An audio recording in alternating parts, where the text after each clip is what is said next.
Darrell Plogger, head coach of the Rockbridge County Wildcats, joined me on the Sports Buffet podcast. We look ahead to the first state semifinal appearance for Rockbridge, break down the team from A to Z, and talk more and more about Rockbridge County and the state semifinals this coming week. Here's Darrell Plogger on the Sports Buffet podcast. First time Darrell Plogger on the Sports Buffet podcast. Always great to have new blood on, and a mutual acquaintance. Got to meet him through Travis Rogers at VCU on Saturday night, so that's always fun. Coach, we're going to talk about what you saw on Saturday night in a few minutes, but first let's kind of talk about your team as a whole. A 20-2 regular season record according to the Virginia State High School League program, and a lot of people, if they say Rockbridge County, I guarantee you a lot of people talk about Andrew Rousey, but obviously this has gotten to be a team effort to get you here. Talk about your team in a nutshell real quick. Yeah, Andrew's a great player, no doubt about it. But we've got several other kids that are really, really strong basketball players. We've got a two-guard named Javon Kress who went for 25 on Saturday in our quarterfinal and got us going early. Our center's name is Jalen Brown. We called him Biggie. He had 23 rebounds also on Saturday. And we've got a lot of guys that just flat out know how to play. Mentally tough kids that play great defense and always find a way to get it done.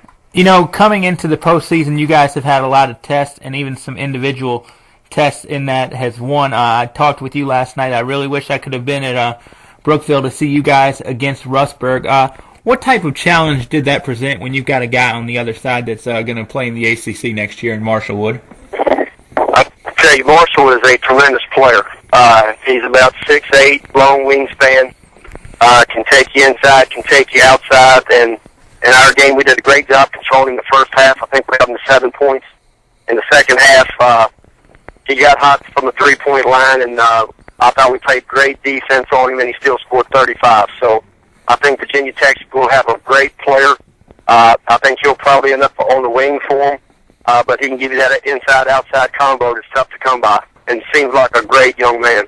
I want to break down your team and break down the season a little more, but before we get into that, let's talk about the victory against Abingdon. Obviously, you want to win that state quarterfinal game to get to Richmond, but, this might sound silly, but do you really want to win it by 28 points, if you get what I'm saying? Yeah, we'll take it any way we can get it. Abingdon, I think a lot of people were didn't understand. They came in with the record that didn't look so great, but they started out 0-7 until they got their football players back, and we watched them on film, and they are a strong team. They got a little point guard named Hess who he had 17 on us at halftime, and we were trying to find a way to stop him, and eventually we got some stops on them. But they were a very tough challenge for us. We shot lights out early, and it's a good thing we did to try to hang in that game. But they were a handful. When you win by 28, do you have to kind of talk your team back down a little bit, or what's the mindset? All year long, I'm not big on setting goals, or we'll do this and that. We just want to get better every day we show up and practice. And that's kind of the attitude that we've had, really for 4 years. We just want to try to get in the gym tomorrow and get a little bit better. And again, we won by 28, but it was a 6-point game at halftime. And defensively, again, we just found a way to start getting some stops and got away from them in the end. But it really wasn't a 28-point game. When I look at the schedule and results of you guys and following you guys all year long, being in the Lynchburg area, Rockbridge not on the other side of the moon per se, but one game really shocked me this year, and you might know what game I'm talking about. That result against William Byrd late in the season where they got you guys 65-60. What happened against the Terriers that night? Yeah, not to take anything away from William Byrd, because they shot lights out. They hit 10 threes in the game. Their center, Collier, stepped out and hit 5 by himself. We had played, the week before, we had played 4 games in 5 nights, and it was a brutal stretch, and we had come through it and managed to win each game. And I just think I could tell in the first couple of minutes that William Byrd was quicker than us on that night, and they just deserved the game. They beat us fair and square, and it may have been a good thing for us. I think it helped us to refocus a little bit and allowed us to get on the run we're on now. Would you say that was the turning point of the season?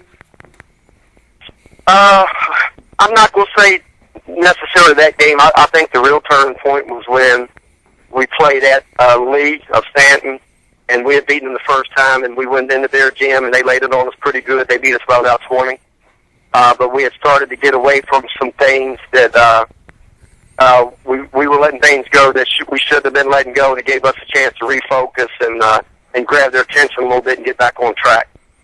I want to run down your team personnel here real quick. I'm just going to name a kid on your roster, and you just tell me, how good you think they are, what they do well, whatever. It's your show right now. And Sure. Let's start with number 10, Andrew Rousey, who I don't really think needs a whole lot of introduction. Yeah, probably everybody knows what I'm going to say already, but Andrew is a tremendous player, tremendous competitor. Seems to play best when the most is on the line. Everybody knows he's a great offensive player, but in Saturday's game, he actually asked me to guard the Hess kid that had 17 at halftime. In the second half, he held him to 6 points. So that's the kind of player he is. He's going to do whatever we need to do to try to win a basketball game. Going down the list, and if I pronounce any names wrong, please correct me. Number 14, Trey Long. Trey Long is a junior, as quick a player as I've ever had. First year on varsity has really come on and started learning the system here late in the year. And next year will probably be penciled in as a starting point guard, and just a great young kid. Number 20, Joseph Jones. Joseph Jones is a senior. He's been through the battles with us. So proud of Joe. Earlier in the year, we had games where Joe didn't even get in the game. Had been starting earlier. After we lost a couple players, he was back in the starting lineup. Never pouted, came to work, came to practice, worked hard every day. Got his way back in the starting lineup and has been there ever since. Straight A student, going to Virginia next year. Proud as I can be of Joe. Just a great young guy. Number 22, Colton Wilson. Colton Wilson is a junior, first year with the varsity. Tremendous football player. Played defensive back at Rockbridge this year, was a big part of their success. Basketball-wise, again, first year in our system. Great kid to be around, energetic every day, got a smile on his face, loves to be a part of the team, and another just a great young kid. Before I continue down the list, you talk about some of these kids with it being the first year in your system. How long do you think it takes kids to pick up what you guys want to do, or does it just depend kind of the kids' basketball IQ coming in? A lot of it really does depend on the IQ coming in and how much they play. We try to keep it really simple. What we do offensively, defensively, we're more complicated than we are offensively. But with any motion offense, when we started putting it in, a lot of things say it takes 3 to 4 years for everybody to really understand it and to run it correctly. And this is our 4th year of being together, and I can really see where our kids totally understand it and they're not worried about going to a spot. They're just out there relaxing and playing basketball. Back to the roster, number 30, Cole Underkofer. Cole Underkofer does everything, another senior starter, does every little thing in the book to get a win. It's not going to show up in the box score. He usually draws the toughest defensive assignment. We were talking about Marshall Wood earlier. He drew that assignment. Cole's about 6 foot tall, and that's probably giving him an inch or two. Held him to 7 points in the first half. Marshall really went crazy in the second half when Cole got in foul trouble and we had to take him out of the game. He is a tremendous defender, solid rebounder for his size, and he does all the dirty work for us. Number 32, Javon Kress. Javon Kress, senior, starting 2 guards, great range offensively, tremendous offensive basketball player. Defensively, usually gets the toughest draw of the guards, and he shows up to play on both ends of the court. He's going to play college basketball somewhere. I'm not sure where he's going to play yet. He got a lot of attention on Saturday from different schools, and he's got about a 3.0 GPA. Great student, great kid, and we're lucky to have him as a part on our team. Number 40, Adam Dahl-Hennis. Adam Dahl-Hennis, sophomore, another tremendous football player. We think he's going to play in D1 football somewhere. First year up with the varsity. Is improved all year long. He's so big and strong. I see him probably coming back and having a chance to start at the 5 next year. Solid rebounder, great passer for a big man. 42, Devonta Branch. Devontae Branch, sophomore. sprained his ankle in the Northside Championship district game, and we missed him. He comes off our bench. He's got range. He can shoot the three. He can give us size at the three position if we need to play him at the three, if we need to go a little bigger. Has recovered now to where he's almost 100%. Just a solid young player. I think he'll end up playing college basketball one day, too. Number 44, Jalen Brown. Jalen Brown, he's our starting center. Again, had 23 rebounds on Saturday. That was his third game with 20 or more. Just brings his lunch pail and goes to work every day. Never seems to have a down game. Plays biggest in big games. And another kid with a 3.5 GPA. Wants to get into engineering. I hope he continues his college basketball or continues to play and plays college basketball. He'll make somebody a great player. Number 50, Dakota Schaefer. Dakota Schaefer is a junior, first year with the varsity. Can really shoot the basketball. We've got some guys at the we're trying to. Our free throw shooting has not been very solid lately, and Dakota is one of those guys that can stroke the three ball. He's a great free throw shooter. So we've been telling him, and he's been coming in late in game situations and trying to get to the free throw line and finish some teams off. But we asked him to do some tough things, coming in cold sometimes with a minute or two to go. But he's been able to step in and knock down free throws for us. Did you say he's a junior because they have him listed as a sophomore? Dakota is a junior. Okay. 52, Dakota Balzer. Dakota Balzer, first year playing in our program. About 6'5", athletic. We play him at the 4, the 5. I'm so happy that he decided to come out and play. He's been giving us huge minutes here down the stretch. He gives us some size again at the 4, the 5. I've been playing him and Jalen together here some, and I think we're going to lean on him pretty heavy probably on Tuesday. Dakota actually had a lung collapse about 3 weeks ago, and he has a physical condition that it had happened to him before. He sat out a week, basically through our district tournament, and came right back in and picked it up and started playing. So we're pleased to have him back, and he's done a great job for us. And finally, number 54, James Olson. James Olson, another senior, comes off the bench, gives Jalen Blake at the 5. Again, does all the dirty work. He's not going to show up and score 20 points, but he will show up and give us 5 or 6 rebounds. He's going to get some deflections. He's going to be the first guy on the floor for a loose ball, and does all those types of things for us. Just a great team player.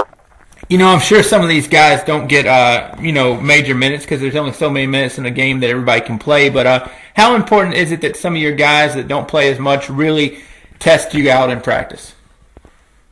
Oh, I've said forever, you can't have a really good high school basketball team until your practices become competitive. And we've got so much depth, and that's a part of why we've had our success. Is we've got 12 guys on our roster that if we had to put them in a situation on Tuesday night in the game that, dude, I'm okay with that. I'm not going to get upset if we get in foul trouble. We've got some depth, and all these guys can play.